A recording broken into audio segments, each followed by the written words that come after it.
Jungle. Audio Jungle.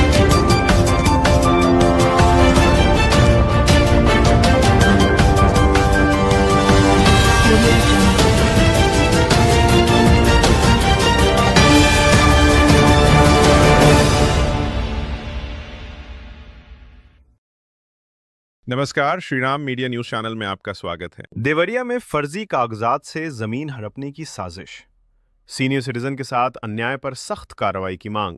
राष्ट्रीय हिंदी दैनिक विधि विधाता। नई दिल्ली देवरिया जनपद के रुद्रपुर तहसील क्षेत्र में एक गंभीर मामला सामने आया है, जिसमें सीनियर सिटीजन श्री रमेश चंद्र द्विवेदी की पैतृक संपत्ति को कथित रूप से फर्जी कागजात के माध्यम से अपने नाम कराने की साजिश रची गई है। आरोप है कि उनके चचेरे भाई द्वारा फर्जी दस्तावेज तैयार कराकर गांव के 2 लोगों से हस्ताक्षर करवाए गए और नायब तहसीलदार के समक्ष गवाही दिलाकर तहसील में जमा कर दिए गए। पीड़ित पक्ष का कहना है कि उनके पिता गुजरात में परिवार के साथ रहते थे और बीमारी के दौरान बेटी और बहन ने उनकी सेवा की। उनके निधन के बाद विधिवत रूप से बेटे द्वारा दाह संस्कार किया गया। सरकारी अभिलेखों, खसरा, खतौनी तथा अन्य राजस्व रिकॉर्ड में संपत्ति पहले से ही उनके नाम दर्ज है और यहां तक कि पिता के नाम की जमीन भी विधिक प्रक्रिया के तहत उनके नाम स्थानांतरित हो चुकी है। इसके बावजूद कथित रूप से षड्यंत्र कर फर्जी दस्तावेजों के आधार पर संपत्ति हड़पने का प्रयास किया गया। बताया गया कि 1 जनवरी को समझौते का दिखावा करते हुए एक पत्र लिखकर व्हाट्सएप के माध्यम से भेजा गया, लेकिन पीड़ित पक्ष ने इसे षड्यंत्र मानते हुए अस्वीकार कर दिया। रुद्रपुर तहसील में इस मामले की बहस की अगली तारीख 16 मार्च निर्धारित है।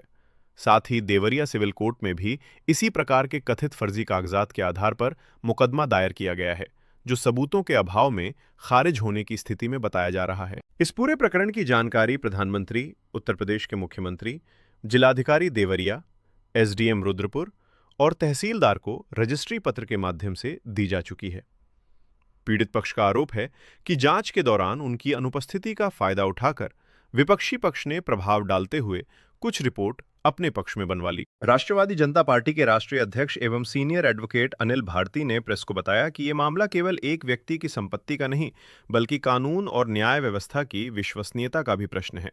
उन्होंने उत्तर प्रदेश के मुख्यमंत्री से मांग की है कि इस गंभीर मामले में स्वतः संज्ञान लेते हुए संलिप्त सभी दोषियों के विरुद्ध तत्काल प्राथमिकी दर्ज कर कठोर से कठोर कानूनी कार्रवाई सुनिश्चित की जाए, ताकि भविष्य में किसी वरिष्ठ नागरिक के साथ इस प्रकार का अन्याय करने का दुस्साहस कोई न कर सके। उन्होंने कहा कि यदि समय रहते निष्पक्ष जांच नहीं हुई तो यह घटना प्रदेश में कानून व्यवस्था पर गंभीर प्रश्न चिन्ह खड़ा करेगी।